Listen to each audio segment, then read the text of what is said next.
Welcome back to Investing Talk Podcast. Today we're focusing on Confluent and its upcoming earnings to watch. This is definitely a big one. Before we get into what to look for, be sure to subscribe, like, and comment to support the show. And if there's a specific company you want us to look into, leave it in the comments below. All right, so let's break down the key things we'll be watching for in this report. We're really zeroing in on Confluent's Q3 FY 2025 earnings. That's for the quarter ending September 30th. Okay. And look, for anyone listening, Confluent isn't just, another software name. They're leaders in data streaming. Think of it like they build the real-time data nervous system that's pretty foundational for this whole AI revolution happening now. Right. The plumbing for AI, essentially. Exactly. And that's why these earnings feel so high stakes. High stakes, yeah. But it sounds like visibility is, well, kind of low right now. That seems to be what's got the market scratching its head. That's the critical starting point, absolutely. As of, today, October 24th, there's just a high degree of uncertainty. And that's because there's really no verifiable consensus data out there in our sources for Q3 revenue or EPS. No consensus. Wow. Not even whispers. Nope. We're lacking official forward guidance, even the usual whisper numbers you sometimes hear. Okay, let's unpack that a bit. Yeah. When you don't have those verifiable estimates, what does that really signal? Does it just mean analysts are lagging, or is there genuine confusion about where Confluent's heading?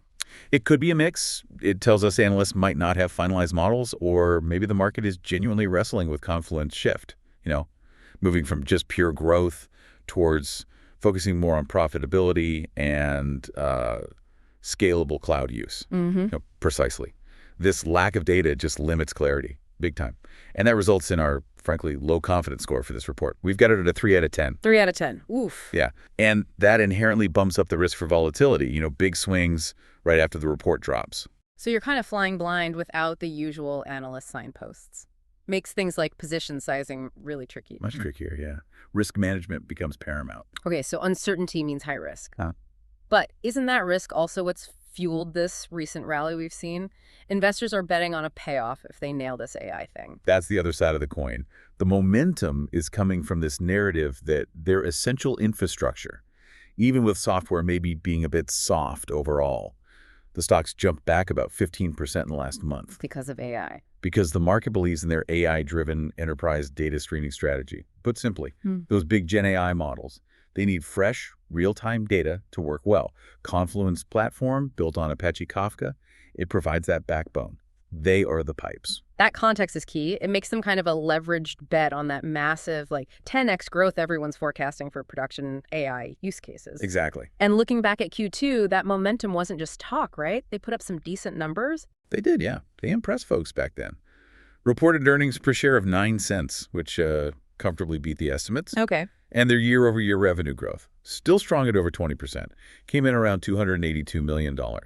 That performance definitely laid the groundwork for the current bullish feeling. Show they could execute despite, macro stuff. So this faith in the AI story, it's showing up in what analysts are saying, too. Yes, it is. The consensus among analysts is still holding at a moderate buy. That shows continued confidence in that long-term AI story. And price targets. The average 12-month target is sitting around $27.43. Now, our own analysis suggests a fair value may be closer to $25.20. Okay. Which, based on those current bullish AI expectations, still suggests the stock might be, about 9.3% undervalued? Still some room there if the AI story holds. And they made a couple of internal moves this quarter to kind of double down on that AI focus, didn't they? They did. Strategically, the big one was bringing on Stephen Deasy as the new CTO. Yeah. That move really signals a strong push internally to boost their AI engineering, integrated deeper into the platform. The goal seems clear. Cement Confluent as the AI data nervous system. Make it the standard. And then there was that external thing, the Formula One partnership, Visa, Cash App, Racing Bulls. That one seemed maybe a little surprising. Yeah, the F1 sponsorship. It definitely raised some eyebrows. Well, yeah. I mean, given the focus cloud companies need on efficiency, on margin expansion, isn't that kind of splashy marketing spend a potential, red flag on cost discipline? That's a sharp question. And yeah, it's a valid point people bring up. Skepticism is fair there. So what's the company line? Well, management pitches it as a visibility play. Showcasing real-time data tech in this globally huge, high-performance setting. It's about driving the narrative, getting the name beyond just engineers and into boardrooms, linking data streaming to extreme performance. Okay. A narrative driver. But costly. Potentially. Yeah. Whether the cost justifies the exposure, that's definitely something to watch on the operating expense line in this report. Wow. Absolutely. Okay, that brings us to the numbers themselves. Since we don't have that consensus data to lean on, we need to focus on the core health of the business. What are the absolutely essential numbers investors have to look for? The ones that tell the real story? Yeah, good question. You absolutely have to zero in on the metrics that define cloud scale.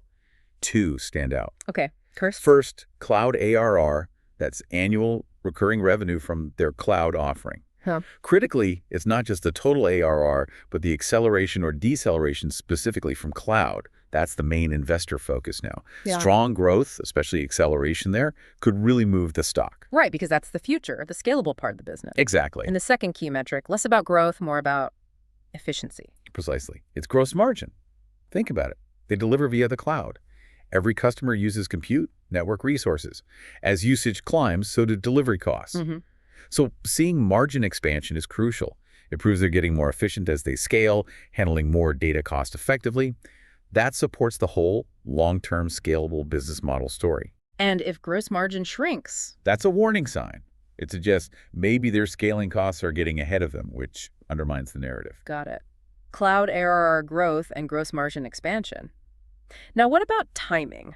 I often hear the second half of the year is stronger for enterprise software sales.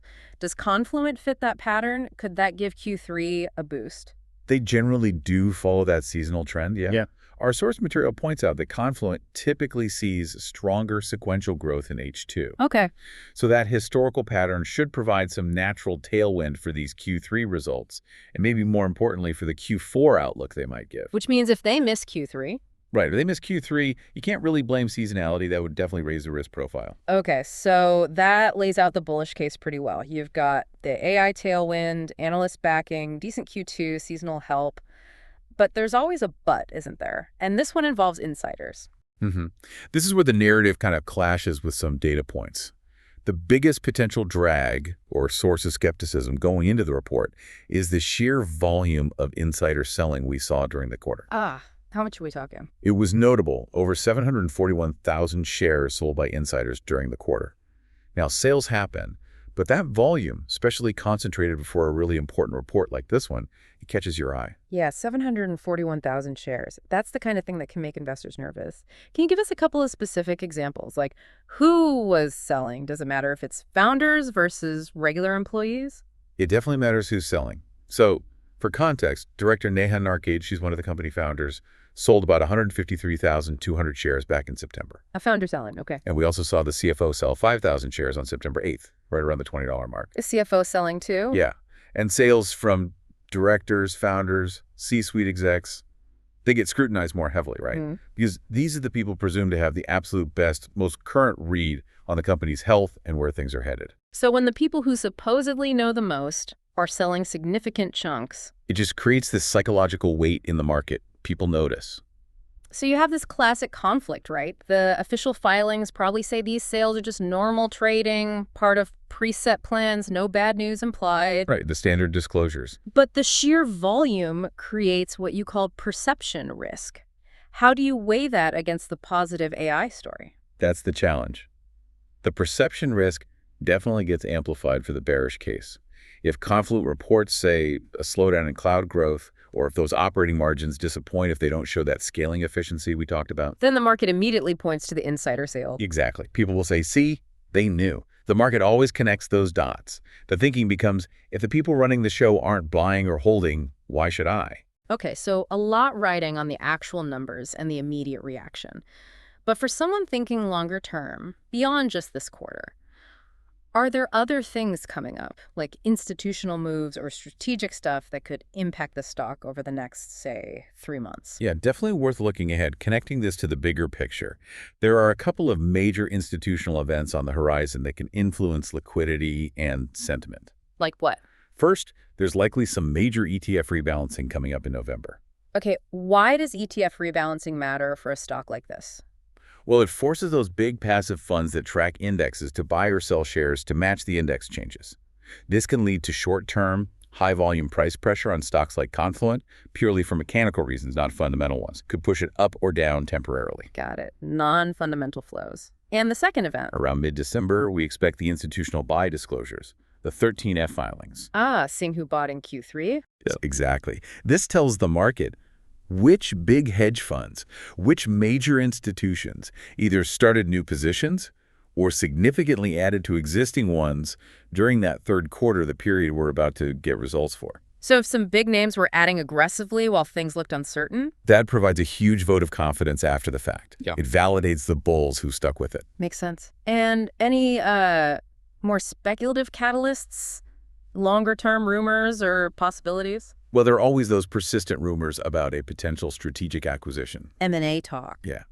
Given Confluent's core role in real-time data, some analysts think it could be a tempting target for a bigger cloud provider or maybe an infrastructure player like one of the hyperscalers wanting a quick way into that whole data streaming ecosystem. Interesting. A shortcut for them. Could be. And also, just given the momentum they've talked about with AI adoption, the market's probably expecting, or at least hoping for, potential announcements of new AI partnerships down the line, something that further solidifies them as the go-to platform for Gen AI data.